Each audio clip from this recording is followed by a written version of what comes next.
Welcome. Welcome to Sports Around the World. I am Austin Arome. The headlines.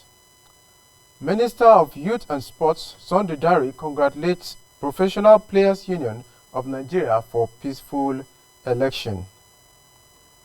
English Premier League clubs to admit fans in stadium from next month. In athletics, Diamond League releases provisional calendar for 2021. And in judo, Madagascar gets hosting rights for African Championship. Let's go on a short break, and when we come back, we go into our main story.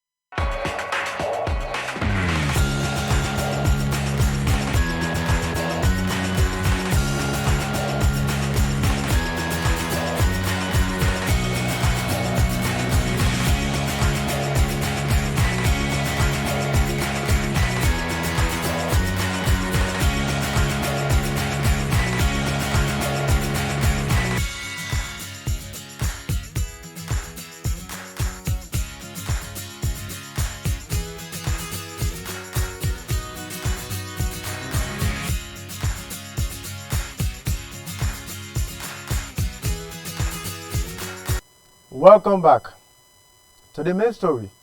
Minister of Youth and Sports, Mr. Sunday Dare, has congratulated the Professional Players Union of Nigeria for the peaceful conduct of his election with the former Super Eagles winger Tijani Babangida emerging president. In a statement signed by the media officer of the minister, I hereby congratulate the Nigerian Professional Players Union over its peaceful election, which led to the emergence of the notable ex-international Tijani Babangida as president, Clement Temile, Victor Ikpeba, Emmanuel Babayaro as first and second vice president and secretary, respectively. Other board members include Deputy General Secretary Feludo Edema, Treasurer Prince Will Gbogbodu, Welfare Officer 1 Taju Disu, Welfare Officer 2 Jumbo Awala, and Players Union Commissioner representing the various geopolitical zones of the country. Moving on to our next story, still talking football, former Nigeria international and president of the National Association of Nigeria Football, Professional Football,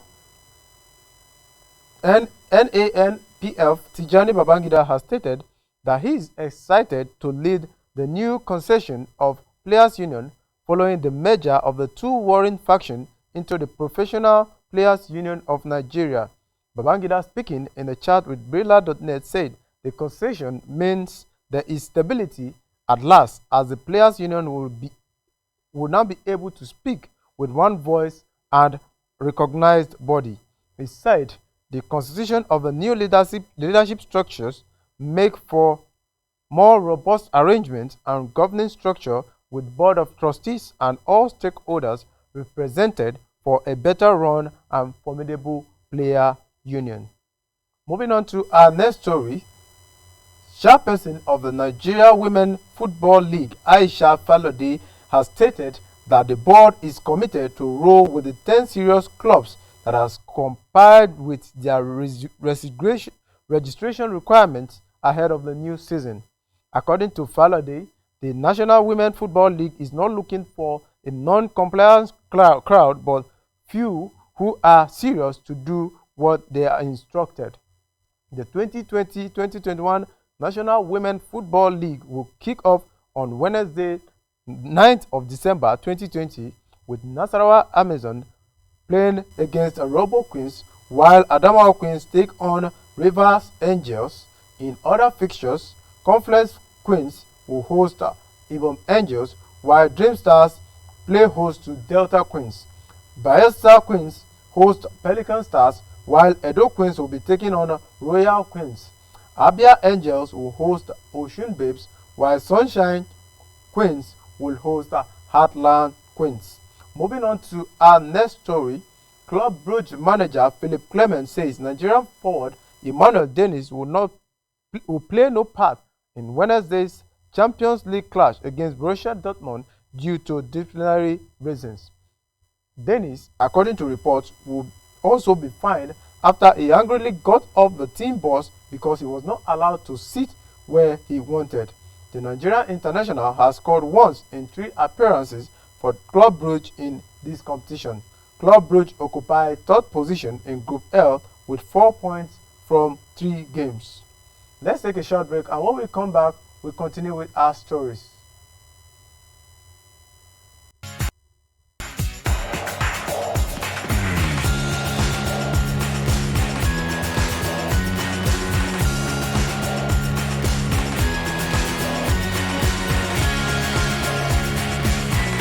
Welcome back. It's still sports around the world on Grand Sports Extra. Moving on to our next story in athletics. The Diamond League released its provisional calendar for the 2021 season, which will consist of 14 athletic meetings beginning in Rabat in May and ending in Zurich in September. Doha will stage a meeting on May 28, after which Rome will host the first European event of the season on June 4th, with Oslo hosting a week later. Meetings in Stockholm, Monaco, and London are scheduled for the first 2 weeks of July. After a 1-month break for the rearranged Tokyo Olympics, action will resume in Shanghai on August 14th. Eugene will host the first Diamond League meeting on August 21st, with China to hold its second event of the season the following day.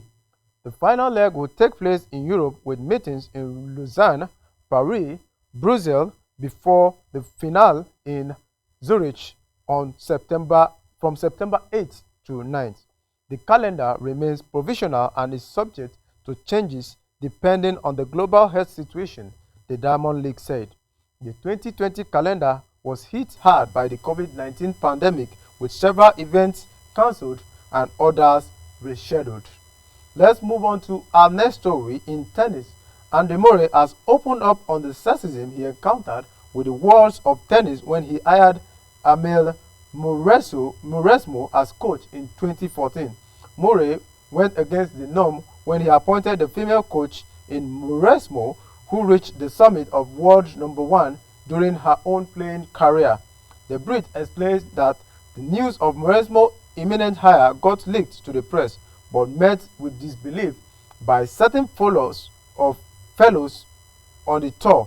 Instead, Murray says a small section of players and coaches thought it was a joke, one that he should take even further. Murray and Mauresmo worked together for 2 years, but the hire was met with question right from the outset.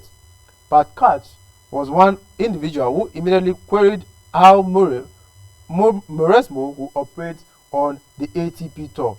Murray never won a Grand Slam during 2-year spell under Mauresmo, although he did rise as high as number 2 in the world ahead of 2016 that produced some of his best tennis. Intriguingly, Mauresmo appeared to trust the blame for their eventual split on Murray's back in 2016. Moving on to our next story in Formula 1, 3-time Grand Slam tennis winner Andy Murray believes Formula 1 champion Lewis Hamilton deserves to join him as British sporting knights. Reports have suggested that Hamilton, who won a record-equaling 7th title last week, will be awarded a knighthood in the New Year's honors. Murray, who was given his knighthood in the New Year's honor in 2017, confirms that Hamilton deserves it in terms of his success. Last week, the 1996 British F1 champion Damon Hill said that Hamilton had broken down barriers with his achievements. The knighthood will be seen as a recognition of not just his driving, but also as a black driver that has burst another door open for anyone who is not white, said the 60-year-old. He has destroyed the conception that it can't be done, that there is an area where you cannot achieve something because of the color of your skin. He has totally destroyed that notion. The Englishman's win at the Turkish Grand Prix on 15th November secured his 7th championship after previous success in 2008, 2014, 2015, 2017, 2018, and 2019. Moving on to our next story in judo, African Judo Union has awarded the 2020 African Judo Championship to Madagascar, scheduled for the 17th to 20th December. The African Judo Union made this decision on the 41st edition of the event after a steering committee meeting. However, the African Championship for cadets and juniors, as well as skater events, have been cancelled due to a COVID-19 pandemic. These following decisions have been taken to ensure the health and security of athletes in these difficult times, said the African Judo Union chairman in a statement. In a video conference, the African Judo Union president, Habib Sissoko, stated that the health of the athlete was the most important thing. He added that he is taking note of the second wave of COVID-19 in Europe, which has impacted many events on the continent. Sissoko said hosting the championship was important due to the event contributing towards qualification for the Tokyo 2020 Olympics, which has been postponed to next year because of the virus. Gold medalists will be awarded 700 qualifying points at the African Championship. Let's take another short break, and when we come back, we continue with our sports stories.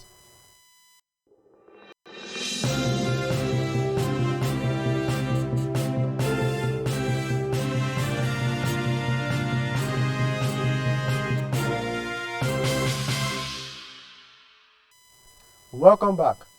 As we continue our countdown to the commencement of action in the Nigerian Professional Football League, Nasarawa United striker Adamu Hassan has stated that the Lafia-based side are not getting carried away yet after back-to-back wins in the preseason matches against continental-bound MPFL teams Kano Pillars and Plateau United, winning 5-0 and 2-1 respectively. Hassan, who netted 3 goals in both games, told Brela.net that he was very happy to have scored against his former side, Kano Pillars, where he scored twice on Saturday, coming on as a substitute with another goal on Monday against CAF Champions League campaigner Plateau United. He, however, stressed that they will continue to work hard and hope the season turns out well for the team. Nasarawa United have won their last 3 preseason fixtures. Moving on to our next story, still talking football.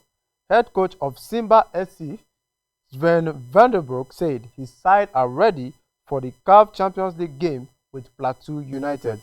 Simba were drawn against the former MPFL champions in the first preliminary round of the competition, while Plateau United are yet to begin their 2020-2021 domestic campaign. Simba was involved in a league match on Saturday and recorded an impressive 7-0 win over Coastal Union. Vandenbroek said on Saturday, victory is a positive sign ahead, going a step further as this season's competition after the crash out at the preliminary rounds last term. Plateau United will host the first leg later this month before traveling to Dar es Salaam for the return fixture. Moving on to our next story, ahead of the trip to Dakar, Senegal for the all-important CAF Confederation Cup preliminary first leg clash with AFC Giraffe, players and officials of the 4-time Nigerian Professional League champions Kano Pillars have undergone a COVID-19 mandatory test. This is according to the media officer of the club, Rilwano Idrisu. All the players, technical crew and the team of delegation to Dakar for the first leg decider of the CAF Confederation Cup with ASC Giraffe of Senegal must undergo the mandatory COVID-19 test. He said the test is mandatory in line with the COVID-19 preventive protocol as well as to fulfill all the requirements of the NCDC. Nigeria Football Federation Confederation of African Football, and Federation of International Football Association (FIFA). During the meeting, some observations have been made by the NFF Inspection Committee, and the club promised that make sure everything goes according to plan. The first leg of the encounter between the host and the Pride of Kano will be played on Saturday, 28 November 2020, with a return leg in Nigeria to be decided in a fortnight. Moving on to our next story, still talking football. Football fans might be ordered not to drink or sing songs when they return to stadiums from next week. Clubs were given green light to reopen turnstiles on December 2nd by the government yesterday. Up to 4,000 fans can return in low-risk areas from next week, with 2,000 in Tier 2 areas. Clubs in Tier 3 include Manchester United, Manchester City, and Liverpool won't be allowed to open their turnstiles just yet. According to the reports, the Premier League outlined their COVID-19 code of conduct in a letter to clubs on Saturday, and fans will be asked to sign up to the code of conduct when they buy a ticket. Other measures expected including filling in health questionnaire, wearing a mask, and following signs about social distancing within the stadium. The Premier League matches have been played behind closed doors since the pandemic started in March. Tiers are set to be announced on Thursday, but based on those before this season's lockdown, the only Premier League clubs to be allowed the full 4,000 fans will be Brighton and Southampton. The South Coast rivals are due to play each other on the weekend of December 5th, the first round of action after the rules relax. 22 of the EFL 69 English clubs will also make the grade. Let's take another short break, and when we come back, we continue with our sports stories.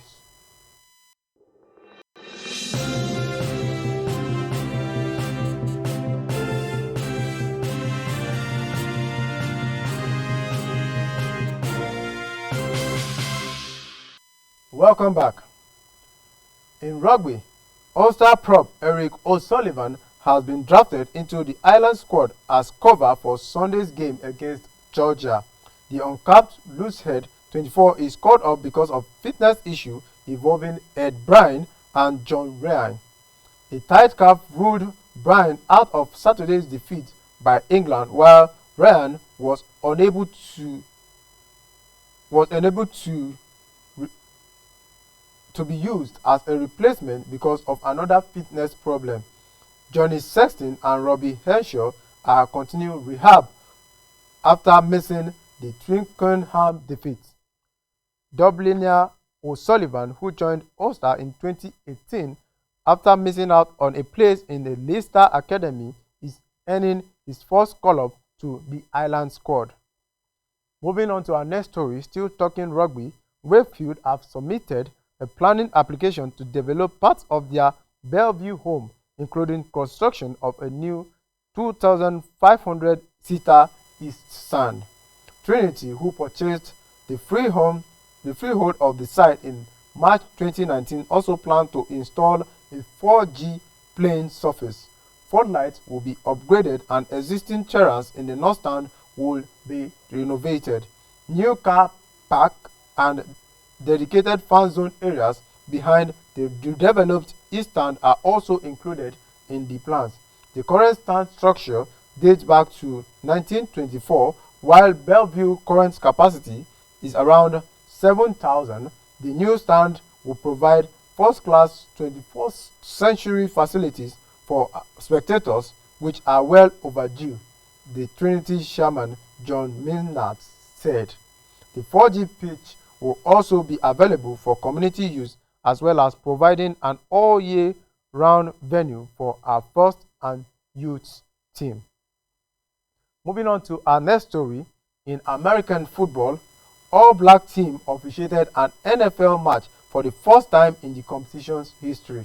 Referee Jerome Boger led a six-man crew in Monday's 27-24 win for the Los Angeles Rams against the Tampa Bay Buccaneers.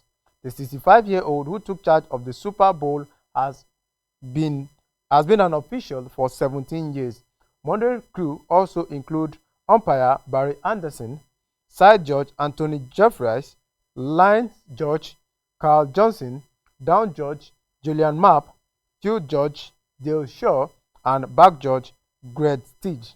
This historic Week 11 crew is a testament to the countless and immeasurable contribution of black officials to the game.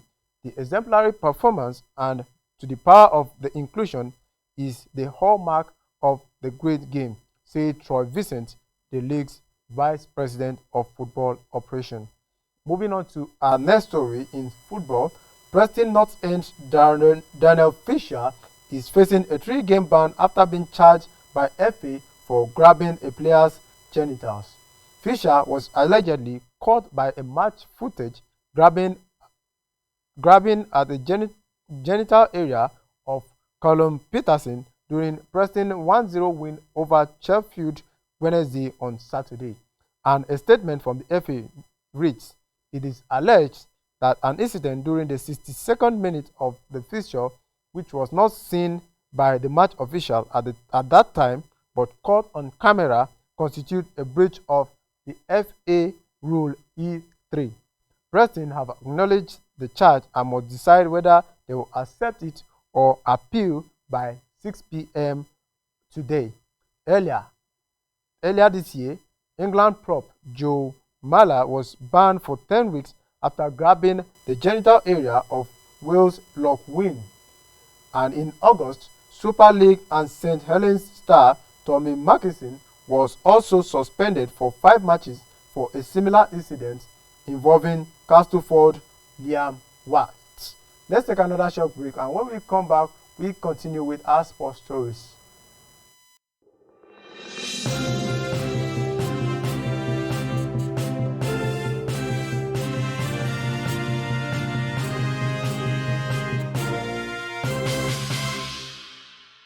Welcome back. Rounding up now with a Premier League story.